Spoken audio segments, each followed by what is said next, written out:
A while ago, I attempted to beat Sonic Adventure without running or walking a single time, and the results definitely surprised me. And after those videos, I received a few comments saying I should attempt the same challenge in other 3D Sonic games. More specifically, Sonic Adventure 2 and Sonic Frontiers. You might be asking, why isn't this video about SA2? I'm working on it, alright? Frontiers is the most recent 3D Sonic game as of the release of this video, unless you count Sonic Dream Team, which I'm not. And Frontiers definitely has some quirks which can make this challenge interesting. Before starting this whole thing though, I'd better get the rules and setup out of the way first.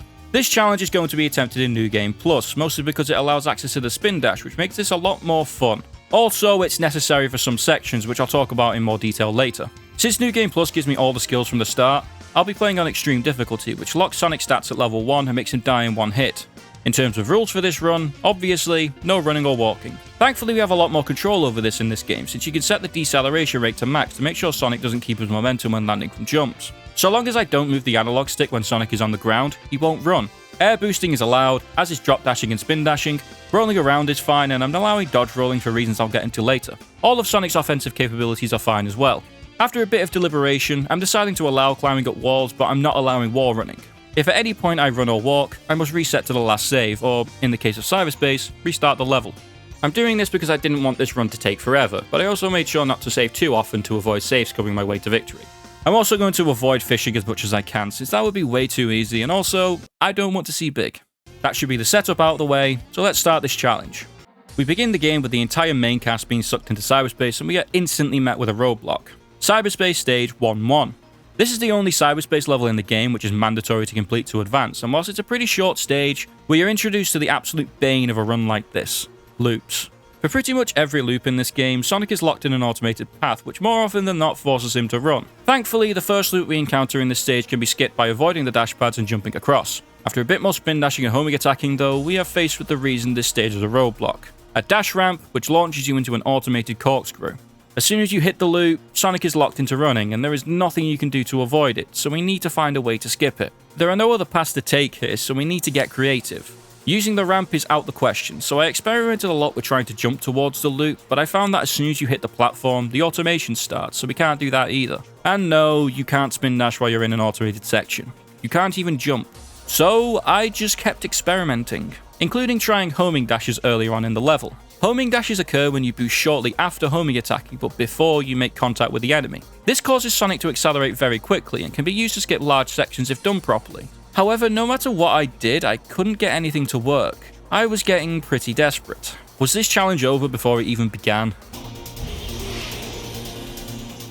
What? Yeah, apparently the automation for the loop extends to the left and right of the platform. I don't know why they did this, but it results in Sonic floating his way along the level. You still end up falling to your death, but it was at least something to work with. I then shortly found out that Sonic can walk on the side of the loop.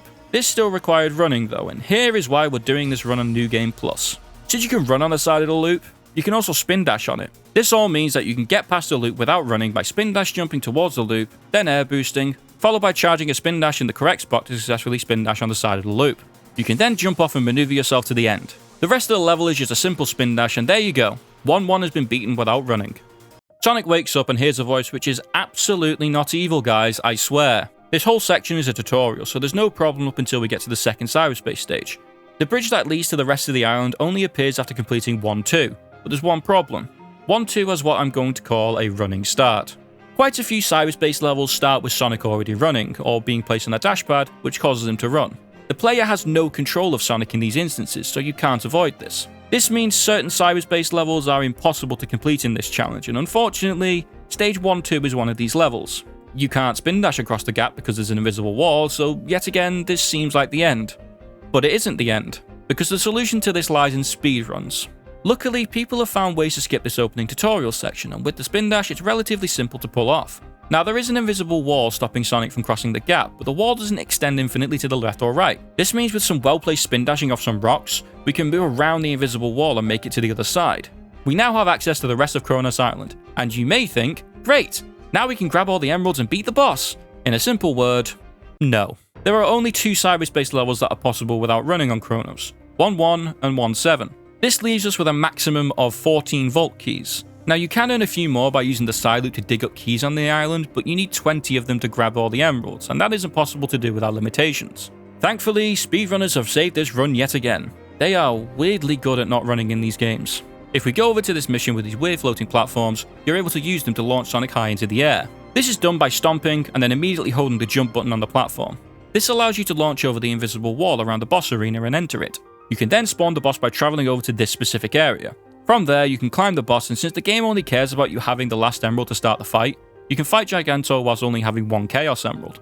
All the Titan fights in this challenge are self-explanatory, since I can't run even if I tried. Extreme mode does mean that I have to avoid being hit at all in these bosses, but I've played these fights so much I could probably beat them in my sleep. It's nice to see that Amy managed to free herself, because I definitely wasn't going to help. With Giganto dealt with, we're finished with Kronos and move on to Ares Island, where we're shot out the sky because Sonic having all the emeralds this early in the game would be too easy and we wouldn't have a game. There is a skip for Ares, which I'm quite interested in doing since this island is massive. However, we can only perform the skip after obtaining the first Chaos Emerald. This requires 7 Vault Keys, and whilst this is probably possible by just using dig spots, I prefer to complete a cyberspace stage instead. We can find a portal gear needed to access a stage by using the dig spots, and I decided to attempt stage 2-6, since a lot of it is made up of grind rails. Completing all the challenges in the cyberspace stage awards you with 7 Vault Keys in total. The red rings and normal rings challenges are no problem, because I can just take my time. But since I'm playing in extreme difficulty, the S-rank times are much lower than normal. 2-6 is a pretty open stage, however, so the spin dash can help with skipping some sections. Overall though, this level doesn't have any major difficulties. All you need to look out for is the dash pads at the end. After obtaining the Chaos Emerald, we interact with Knuckles. The memory tokens you need to collect are no problem, since you can get plenty from side looping. After releasing Knuckles though, we're introduced to Wyvern and are forced into a chase section. During this section, Sonic perpetually runs forward and you are unable to spin dash. I tried jumping through this whole section, but there's a part with dash pads which is unavoidable. This means we need to find a way to skip this. Now, there have been methods to do this, but one was patched a while ago and the current speedrun method requires Sonic to run, so I was very quickly running out of options. And that was when I had the amazing idea to kill myself. If I avoid running by jumping at the correct times at the start of the chase, and then intentionally get hit, we get shown the try again screen. It turns out when this pops up, you're still in full control of Sonic for a brief period of time. If you use this time to roll into a ball, then you can avoid Sonic entering his automated state. Now, you don't have much room here as Sonic's only allowed to move forwards and backwards, but there is just enough room to side loop and gain infinite boost. If you didn't know, making an infinite symbol with a side loop gives Sonic infinite boost. You can then spin dash from this position and make your way to these ramps, which you can use to launch into the air. Physics kind of stops working at this point as Sonic stays in the air but follows the set path he's supposed to. This means we can float above all the dash pads and make it to the end of the section. After this, all we need to do is get into the area for the Wyvern boss, which is surprisingly easy. A couple spin dashes and we're in, and much like on Kronos, if we go to the right spot, Wyvern spawns in and we can start the boss fight. One problem though, we have to get the emerald from the Titan to begin the fight, and we have a long, automated running section leading up to it. You can clear a lot of it by jumping and air boosting, but the stretch directly before the emerald locks your controls, forcing Sonic to run. There is no way past this. I tried as much as I can, but you don't have much to work with here. Not even speedrunners can save me. There's no known way to skip this part, so unfortunately, I must concede that the challenge fails right here. But that doesn't mean this video has to end. Yes, it's disappointing, but we've got 3 more islands in this game and I'm going to beat them without running, and not even Sonic Team can stop me. We easily take care of Wyvern and we move on to Chaos Island. Chaos Island marks the point of the game where we can't rely on major skips to avoid any roadblocks. We need to obtain all the Chaos Emeralds from now on. A major thing you learn on this island is that in a challenge like this, you need to avoid 2D sections. Most of the time they're covered with dash pads and things that will ruin this run, so it's best to ignore them. As soon as we get here, it's best to spend some time side looping some dig spots to collect some keys, memory tokens and gears. This means more traversing around the island this time, and it's honestly not too bad. The spin dash is really good, so your movement isn't even that limited. The only problem comes from some hit detection of slopes. Sometimes Sonic uncurls unpredictably, so you just need to be a bit careful is all. With the memory tokens we've collected, we can free Tails to progress the story and move on to collecting the Chaos Emeralds. Since we're going to need Vault Keys, we're going to need to go back to cyberspace. We need 25 keys overall, but you can collect 8 from dig spots. This means we need to complete a minimum of 3 cyberspace levels. Getting the gears we need is, yet again, very easy. We can dig up 2 of them and grab another by defeating this Guardian, which is easy, as the fight mostly takes place on rails. The first cyberspace stage to attempt is 3-1. This stage has quite a few loops, but they can be avoided with some smart spin dashing. This one's annoying though, because the camera sucks. The beginning can also be a bit finicky, so it's best to spin dash over it. Overall though, I found this stage pretty fun because chaining spin dashes to skip large sections was really satisfying. After finishing up 3-1, we can go unlock the first Chaos Emerald, but this leads us to a similar situation to the previous island with the Titan chasing us down. Sonic has the smart idea to use God damn it! What you're supposed to do is use squid to escape, but there are sections where you're locked into running, so we need to avoid this. We're not able to just run away because of the spinning shield of death behind us. What you can do though is launch into the air using a spin dash. From here, you can land directly on the squid runway and spin dash again as you land. You can then fall off the side to get away from the automated sequence. Then we need to spin dash over to this island and then spin dash off here so we can... The game crashed. Okay, let's try that again. We just spin dash off here to this area, which happens to be the end area for the chase sequence. This makes the game think we've completed it, so it loads the cutscene and lets us continue. And then I accidentally dug up a ramp and got launched into a dash pad, so I needed to go back and redo the skip. Great, my game crashed again. The next thing we need to do is meet Tails. You're supposed to go through this platforming section to get to the platform he's on, but the spin dash allows you to launch directly to it from one of the islands. After we watch the brutal slaughter of a planet and place a Mikaruga, we need to make our way back to cyberspace. More specifically, stage 3-4. This entire stage is rails, so I don't think I need to explain why it's very simple to clear. The S rank's a bit tight, but it still shouldn't be too bad. We need to go through the underground passage that was opened up earlier, which consists of being very careful avoiding all the dash pads when climbing up. This was very tedious and slow, but it's not hard to do. After grabbing the red Chaos Emerald and progressing the story a bit, we need to help a Coco collect mechanical parts. The time limit here can be a bit tight, since we need to be a bit more methodical. Spin dashing is too fast here, which makes it hard to control. The only option is to slowly roll to collect everything. It's a bit annoying, but it's more than possible to do. One Chaos Emerald and stupid minigame later, and we're back needing more keys. I made my way over to 3-6 and then realised it needed 2 gears instead of 1, so I quickly killed this Guardian to get another. 3-6 is a bit of a pain, but it's really not that different from playing it normally. I threw in some homing dashes at points to help with getting the S rank, but they weren't really that needed. My biggest obstacle was honestly myself. I kept trying to go as fast as I could, which led to me running on platforms every now and again. With 3-6 completed, we now have enough keys to gather the last Chaos Emerald. The problem is that it lies at the end of a long section filled with dash pads and wall running. It also starts with a rail that forces you onto a dash pad. Not to worry though, since we can use a technique that is widely used in speedrunning for this game, the Dark Spine Shuffle, named after Dark Spine Sonic, who found the trick. The Dark Spine Shuffle, or DSS, can be performed by targeting an enemy, dodging, and then boosting shortly after initiating a stomp attack. This is the reason I decided to allow dodge rolling in this challenge. If performed correctly, Sonic launches high into the air. This can be a bit difficult to pull off consistently, especially for someone like me who had never even tried the trick prior to this run. Thankfully, there's a group of enemies near where the last emerald is, so we can perform the DSS to launch above the emerald and drop down towards it. With the white Chaos Emerald obtained and a few more memory tokens collected along the way, there's only one thing left to do. And that's play some pinball! Yeah, this sucks, but it poses no threat to this challenge, so we very slowly climb our way to the top of night and take the last emerald to hit him with the Metal Gear Rising special. We're now on the most unique island of them all, Rhea Island. No cyberspace, no Chaos Emeralds, just 6 towers we need to ascend and some lore. The first tower has a small automated part that you can jump through, but there's a spring later on that forces you into a wall run. Luckily, there's some enemies just before it that we can use to launch upwards. Unluckily, I am terrible at this. I kept launching horizontally rather than vertically, and I repeatedly killed enemies. It's harder than it looks, okay? After a few attempts though, I got the launch, but ended up a bit far from the tower. Not to worry though, I just dodge rolled until I made it to these rings which took me to the top. The second tower is no problem. You can skip the first part by just spin dashing off the top of the first one, and the rest of it is just grinding rails. The third tower though? Oh boy.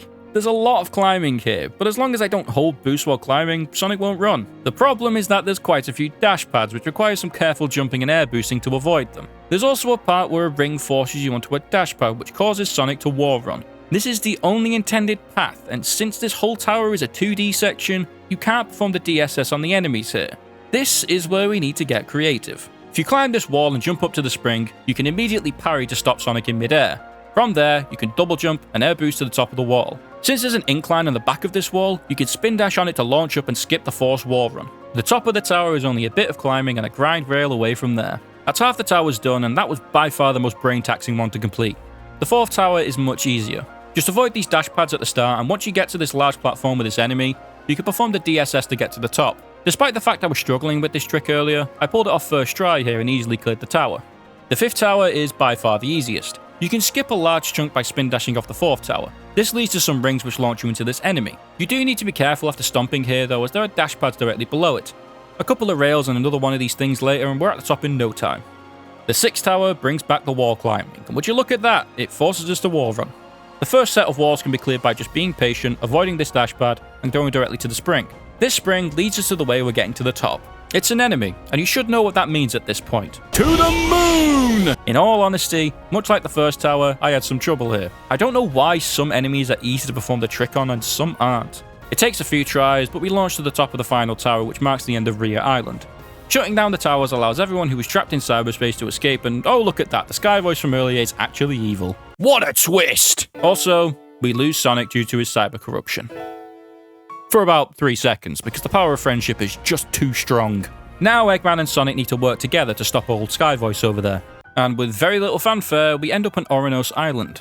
The very first thing to do on this island is dig. I spent some time going around finding all the dig spots to collect all the gears, memory tokens, and vault keys that I could, because I'm going to need as many as I can on this island. Going through every dig spot left me with 8 vault keys, over 100 memory tokens, 4 gears, and a lot of frustration whenever I dug up springs or dash pads. Seriously, why are there so many useless dig spots on this island? After some digging, we need to cover cyberspace, but when we look at these stages, we have a problem. Yes, there are more stages on this island with there being 9 instead of 7, but 6 of them have running starts. This leaves us with only 3 levels to work with, 4-3, 4-8, and 4-9. 4-8 isn't possible. The part directly before the goal forces Sonic to run and I couldn't find a way to avoid it. It's just too high up from the start of the level to successfully spin dash jump or homing dash up to. This leaves 4-3 and 4-9. Let's cover 4-3 first. There is one major roadblock here, a big loop with dash pads at the end. It locks you to the center of the loop, so going through it normally is out of the question. But the end of the loop is located above the beginning of it, so we can't jump through it like we did in 1-1. This means the only option is to carefully travel partly up the slope, but not so far as to trigger the automation, and spin dash up and off to the right to launch up to the end of the loop. However, doing this reveals an invisible wall, which will only disappear if you go through the loop. This has a simple solution though, as just going backwards a tiny bit hits the trigger which removes the invisible wall. After that, you can make your way to the end of the level, choosing your path very carefully as there's a zipline and a rail which want to guide you onto dash pads. Since carefully getting past the loop takes some time, I decided to perform a homing dash at the start to make getting the S rank easier. Yet again, the other challenges are easy since you can take your time. 4-3 required planning and practice, but 4-9 is the complete opposite because most of it is completed on a skateboard. The short section in which you aren't on it is no problem as it's mostly jumping. Completing all the challenges for the keys is not that different from a normal playthrough. With the keys we have, we can grab the first 2 Chaos Emeralds easily. We then have to play more Ikaruga to access the 3rd Emerald, which is at the top of a small tower. All we need to do is some smart maneuvering around dash pads on walls to get to the top without running and collect another Emerald. We have an issue though. We have no more cyberspace stages that we can complete. We gained 14 vault keys from 4-3 and 4-9, and 8 keys from digging, which leaves us with a total of 22 keys. We need 33 keys in total to unlock all the emeralds, so I needed to find ways to get more. Initially, I thought that the dig spots regenerated whenever a starfall happened, so all I needed to do was wait and then dig up the spots that contain keys earlier. Nope! It turns out the only spots which regenerate are the ones that contain gears, so that's one way ruled out.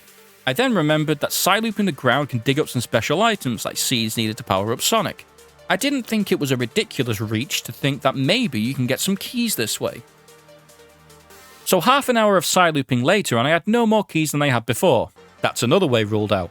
My final thought was enemies. Yet again, I was fairly certain that enemies drop some special items every now and again, so I began to travel around the island taking out as many regular enemies as I could. Yeah, this was a bit annoying on extreme. In more ways than one, since after about, no joke, close to 2 hours of waiting for starfalls, Psylooping nothing, and killing random enemies, I was still stuck at 22 vault keys. Not only that, but not a single enemy dropped anything other than skill pieces. I got curious and loaded up another save, one that wasn't on extreme, and started killing some enemies. They started immediately dropping items like Seeds of Power and Portal Gears. So now I'm convinced that Sonic Team turned off the item drops from enemies in extreme mode. Probably because items like Seeds of Power are useless since you can't level up on this difficulty. Even then, it wouldn't matter, because even in my testing, enemies still didn't drop any keys. They dropped everything under the sun, except from the things I needed. With no other options left, I did the one thing I said I'd never do. I went to the cat. I'll let you borrow a rod. I was forced to go to a fishing spot. There was no other way. You can fish in this game to gain tokens, which you can then trade in for different items, including the thing we need, vault keys. Since we're playing on extreme though, the prices are 10 times more than normal. We need 11 more keys, each key is worth 150 tokens, so that means we need a total of 1,650 tokens. When you enter the portal, you catch a fish as a tutorial, which gives you 48 tokens for free, but to continue fishing, you need to give big purple coins. Since I hadn't prioritized grabbing purple coins across this challenge, I didn't have enough to get anywhere near the tokens we needed. It's a good thing then that you can do other things here than fish. Shortly after the game released, there was a free DLC themed on Monster Hunter. It added some costumes and a mini-game where you can cook some meat. Doing this grants you some tokens for absolutely free, so I don't need to go around collecting hundreds of purple coins. Since we're in Oranos, you get 24 tokens for cooking the meat perfectly. We already have 48 tokens from the tutorial fish, so we need to cook 67 pieces of meat perfectly to get up to 1,650 tokens. So I started cooking, and after a while I started to think, where is Sonic getting this meat from? It definitely isn't fish meat, and the only one here other than Sonic is... Oh no.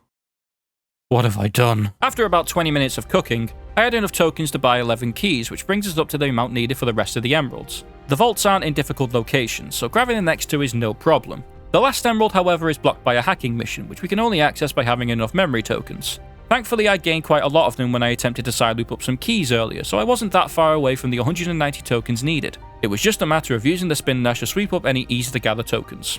We can clear the hacking mission and carefully make our way down the hallway by avoiding going through the loop. This leads us to the last emerald we can collect, and this basically marks the end of the challenge. Eggman gives Sonic the last emerald he needs to turn super, and the only things left in this game are the Supreme and the end boss fights, neither of which allow me to run, so yeah, this challenge is over. The section before the Wyvern fight is the only part of this game where you can't avoid running or walking. To be so close to perfection here is honestly a bit frustrating. I tried to find a way, but I figured if speedrunners who are much more versed at this sort of stuff than I am can't find a way, there wasn't much hope for me. Overall though, I really enjoyed this run. Breaking a game in this sort of way is fun, and finding ways to get around roadblocks by myself was really satisfying. Yeah, a lot of things I did are pretty common knowledge to speedrunners, like the Chrono Skip and the DSS, but things like the cyberspace stages and the third tower on Rhea Island, I did by just trying things. I'm especially proud of that 1-1 loop skip, because it really shouldn't have worked, but it did. This challenge felt like a puzzle at times, and because of that, I liked it, except for the last island. It was just a bit boring, and the fact I was forced to fish left a sour taste in my mouth. The next question you'll probably ask is, will I try this challenge in the Final Horizon story? And honestly, I don't know. That's not a yes or no, I just don't know. I probably need to beat that story on extreme difficulty normally first before attempting it. I'll leave it there for today though, so if you enjoyed this video, I'd greatly appreciate it if you like, comment or subscribe. If you haven't seen me try this challenge in Sonic Adventure, it's right there. Watch it if you want. I hope you all have a wonderful day. See ya.